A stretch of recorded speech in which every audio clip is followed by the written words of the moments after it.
Alhamdulillah jamaah yang dimuliakan Allah Subhanahu wa taala, di studio maupun di mana berada di rumah. Saat ini kita masih dijauhkan Allah Subhanahu wa taala dari kriteria celaka karena kita masih berpegang kepada agama Allah. Makanya di antara pesan Al-Qur'an, wala tamutunna, jangan sampai kamu mati melainkan kamu dalam keadaan wa antum muslimun. Makna muslimun berpegang dengan agama. Makanya ketika seorang lelaki mencari seorang perempuan, kata Nabi, tungkahul mar'atu li arba', perempuan dinikahi karena 4 sifat: limaliha, karena hartanya; wali hasabiha, karena keturunannya; wali diniha, wali jamaliha, wali diniha. Tapi di akhir itu ditutup Nabi, fazfar bizatid din, lihatlah karena agamanya. Begitu juga seorang wali yang punya anak gadis, ketika datang seorang laki-laki meminang anaknya, apa kata Nabi SAW? Idza ja'akum man tardawna dinahu, kalau datang meminang anakmu, din, agamanya, maka yang pertama kali adalah agama. Begitu juga orang yang baik, kata Nabi SAW. Siapa itu orang baik? May yuridillahu bihi khairan yufaqihhu fid din. Kalau Allah ingin orang itu baik, maka Allah dalamkan agamanya. Maka apa yang kita lakukan sahur ini adalah dalam rangka mendalamkan agama, sehingga kita tidak terjebak pada rutinitas Ramadan. Orang puasa, kita puasa. Orang lapar, kita lapar. Orang buka, kita buka, malah lebih banyak daripada dia. Tapi tidak ada sikap berpegang pada agama. Mudah-mudahan kajian-kajian kita mencerdaskan umat, insya Allah. Amin. Apalagi kita bersama dengan Al-Mukarram, guru kita, Ustadz kita, Ustadz Wijayanto. Ustadz tadi Ustadz sudah jelaskan bagaimana orang berharta dengan tidak berharta, bukan pada hartanya, tapi pada sikap beragamanya. Kalau dia beragama, insya Allah hartanya justru menjadi sedekah jariyah, menjadi wakaf, menjadi infak, menjadi amal, menjadi sesuatu yang tetap mengalir, insya Allah. Lalu kemudian setelah orang beragama, dalam kasus tentang masalah harta, apalagi kriteria orang itu menjadi celaka di hadapan Allah Subhanahu wa taala? Ya, pertama mungkin juga karena jangan sampai kita merasa sok suci, dalam pengertian dia merasa ketika ada ujub, ketika kita ada bangga diri. Bangga diri dengan apa yang sudah kita lakukan, karena itu juga jadi godaan setan. Setan itu menggoda orang bahkan lewat aliran darah. Jadi kita tidak bisa, nggak berasa. Kan aliran darah kita ini nggak berasa kan? Maka Allah mengibaratkan kita itu lebih dekat dari hablul warid, dari urat nadi, karena betul-betul saking dekatnya. Karena Allah lebih tahu daripada kita sendiri. Mohon maaf, sekarang ini kadar gula kita nggak ngerti, kolesterol nggak tahu, asam urat kita nggak ngerti, tapi Allah tahu. Dan setan lebih lembut dari itu dan menggoda di dalam ibadah. Salah satunya adalah orang yang ibadah tapi dia bangga dan bahkan merasa ujub. Merasa dia merasa lebih suci dari yang lain. Atau sifat dahiliyah yang salah yang kaitannya dengan niat.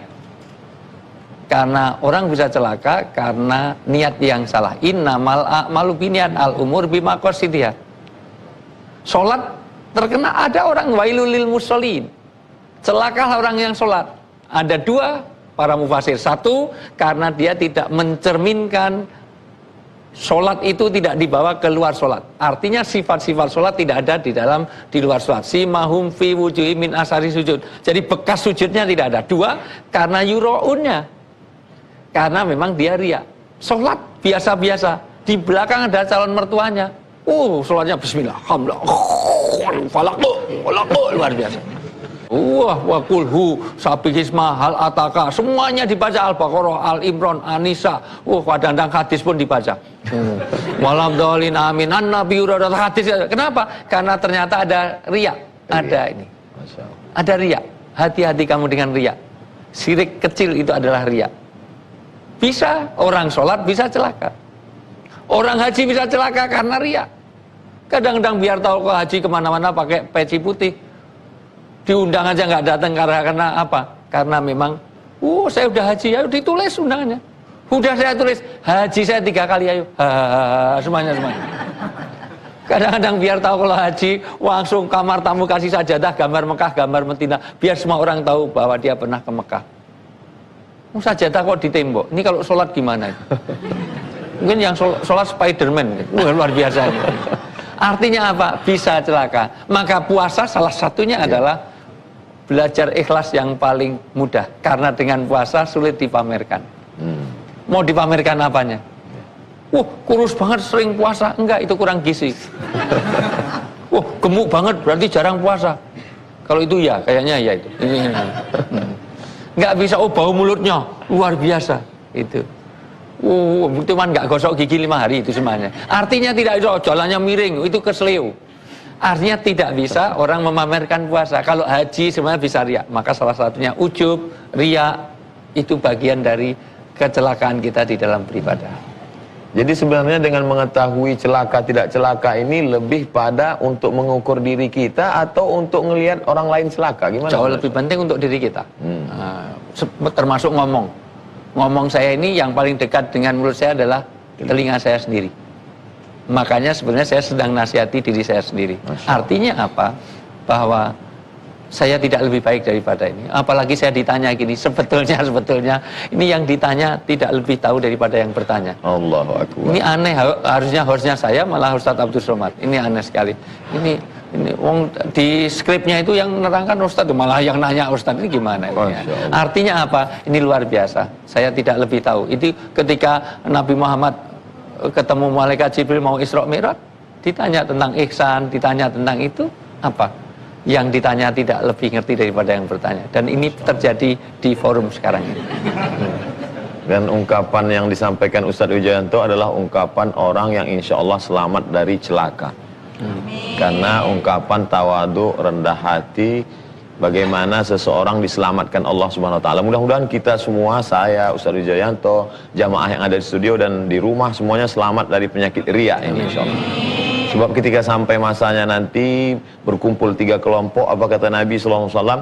Pergilah kamu kepada Nabi Isa, minta balasan kepada Isa karena dulu kamu beramal karena Isa. Lalu kemudian kata Nabi, pergilah kamu kepada Uzair karena dulu kamu beramal karena Uzair. Lalu kemudian untuk yang ketiga, idhabu ila man turauna ilaih, pergilah dulu kamu beramal dengan siapa kamu mempertontonkan amalmu. Kalau karena jamaahmu, cari jamaahmu. Kalau karena seperti yang dikatakan Ustadz Wijayanto sampai jadi imam baca hadis, cari mertuamu. Minta balasan dari dia karena Allah tidak mau diduakan. Maka kita selalu berkata labbaik Allahumma labbaik, labbaik la syarik. Syarik artinya partner. Allah tidak mau ada partner selain dia. Kalau sudah dia, dia saja. Makanya sebenarnya orang kafir musyrik itu bukan tidak mengenal Allah, mereka tahu Allah. Wala in sa'altahum man khalaqas samawati wal ard, siapa yang menciptakan langit dan bumi? Mereka jawab Allah. Wala in sa'altahum man khalaqahum, siapa yang menciptakan kamu? Mereka menjawab Allah. Wala in sa'altahum man anzala minas sama'i ma'a, siapa yang menurunkan air dari langit? Mereka berkata Allah. Tapi di samping Allah mereka katakan ada Allah punya partner. Dan partnernya banyak sekali. Lata, Uzza, Manat, Hubal, Jibti, Taghut, Naham. Dan pada saat Ramadan kita mampu menafikan itu semua. Pada saat puasa kita benar-benar merasakan bersama dengan Allah Subhanahu wa taala. Kira-kira. Dan itu orang ateis pun begitu. Saya pernah naik pesawat mau ke Inggris, sebelum turun di Heathrow ternyata ada turbulence. Ternyata orang yang mengatakan nggak punya agama, dia juga teriak Tuhan. Walaupun dengan bahasa mereka, oh my God, oh my God, oh my God gitu. Artinya dia menguasai bahwa dia paham bahwa ada Tuhan, ada Allah dengan bahasa mereka.